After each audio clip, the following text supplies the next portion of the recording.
trauma comes from this Greek word for wounding, and we can understand a lot about the nature of trauma if you just understand how a wound behaves.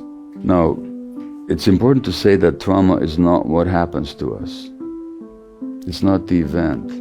It's the wound that we sustain as a result of the event. So surprising as this may seem, the trauma is not the sexual abuse. The trauma is not the death of your parent. The trauma is not the violence in your family. The trauma is not the tsunami, the war. The trauma is what happens inside you as a result of what happened to you from the outside. If we take that wound, a metaphor or reality, what is the nature of a wound?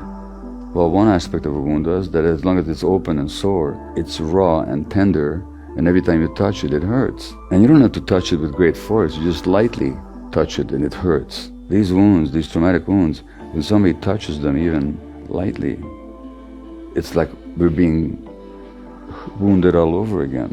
And this is where we get triggered. So if you look at, again, the meaning of the word trigger and the context from which this word, I'm being triggered, arises, the trigger is obviously a part of a mechanism, a part of a weapon. How big a part of the weapon is the trigger? Tiny. For the trigger to be able to work, there has to be a huge weapon there has to be explosive charge, there has to be ammunition. When we're triggered, what's actually happening is that a raw wound is being touched, and so our reaction is way out of proportion to the actual touch. Most of the time, it actually reflects the rawness of the wound that we sustained a long time ago.